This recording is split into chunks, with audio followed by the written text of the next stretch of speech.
गौतम ऋषि के पुत्र का नाम शरद्वान था। उनका जन्म बाणों के साथ हुआ था। उन्हें वेदाभ्यास में जरा भी रुचि नहीं थी और धनुर्विद्या से उन्हें अत्यधिक लगाव था।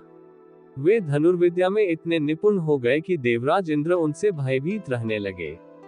इंद्र ने उन्हें साधना से डिगाने के लिए नामपदी नामक एक देवकन्या को उनके पास भेज दिया। उस देवकन्या के सौंदर्य के प्रभाव से कृप नामक बालक उत्पन्न हुआ और दूसरे भाग से कृपी नामक कन्या उत्पन्न हुई। कृप भी धनुर्विद्या में अपने पिता के समान ही पारंगत हुए। भीष्म जी ने इन्हीं कृप को पांडवों और कौरवों की शिक्षा दीक्षा के लिए नियुक्त किया और वे कृपाचार्य के नाम से विख्यात हुए। कृपाचार्य के द्वारा पांडवों तथा कौरवों की प्रारंभिक शिक्षा समाप्त होने के पश्चात अस्त्र शस्त्रों की विशेष शिक्षा के लिए भीष्म जी ने द्रोण नामक आचार्य को नियुक्त किया। द्रोण के साथ प्रशत नामक राजा के पुत्र द्रुपद भी शिक्षा प्राप्त कर रहे थे तथा दोनों में प्रगाढ़ मैत्री हो गई।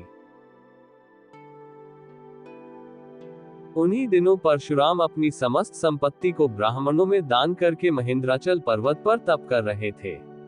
एक बार द्रोण उनके पास पहुंचे और उनसे दान देने का अनुरोध किया। इस पर परशुराम बोले, वत्स तुम विलंब से आए हो, मैंने तो अपना सब कुछ पहले से ही ब्राह्मणों को दान में दे डाला है। अब मेरे पास केवल अस्त्र शस्त्र ही शेष बचे हैं। तुम चाहो तो उन्हें दान में ले सकते हो। द्रोण यही तो चाहते थे, अतः उन्होंने कहा, हे गुरुदेव, आपके अस्त्र शस्त्र प्राप्त करके मुझे अत्यधिक प्रसन्नता होगी, किंतु आपको मुझे इन अस्त्र शस्त्रों की शिक्षा दीक्षा देनी होगी तथा विधि विधान भी बताना होगा। इस प्रकार परशुराम के शिष्य बनकर द्रोण अस्त्र शस्त्रादि सहित समस्त विद्याओं के अभूतपूर्व ज्ञाता हो गए। शिक्षा प्राप्त करने के पश्चात द्रोण का विवाह कृपाचार्य की बहन कृपी के साथ हो गया। कृपी से उनका एक पुत्र हुआ। उनके उस पुत्र के मुख से जन्म के समय अश्व की ध्वनि निकली, इसलिए उसका नाम अश्वत्थामा रखा गया। किसी प्रकार का राजाश्रय प्राप्त न होने के कारण द्रोण अपनी पत्नी कृपी तथा पुत्र अश्वत्थामा के साथ निर्धनता के साथ रह रहे थे।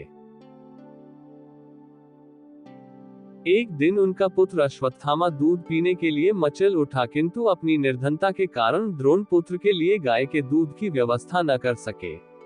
अकस्मात उन्हें अपने बाल्यकाल के मित्र राजा द्रुपद का स्मरण हो आया, जो कि पांचाल देश के नरेश बन चुके थे। द्रोण ने द्रुपद के पास जाकर कहा, मित्र, मैं तुम्हारा सहपाठी रह चुका हूँ। मुझे दूध के लिए एक गाय की आवश्यकता है और तुमसे सहायता प्राप्त करने की अभिलाषा लेकर मैं तुम्हारे पास आया हूँ। इस पर द्रुपद अपनी पुरानी मित्रता को भूलकर तथा स्वयं के नरेश होने के अहंकार के वश में आकर द्रोण पर बिगड़ उठे और कहा, तुम्हें मुझको अपना मित्र बताते हुए लज्जा नहीं आती? मित्रता केवल समान वर्ग के लोगों में होती है, तुम जैसे निर्धन और मुझ जैसे राजा में नहीं। अपमानित होकर द्रोण वहां से लौट आए और कृपाचार्य के घर गुप्त रूप से रहने लगे। एक दिन युधिष्ठिर आदि राजकुमार जब गेंद खेल रहे थे तो उनकी गेंद एक कुएं में जा गिरी।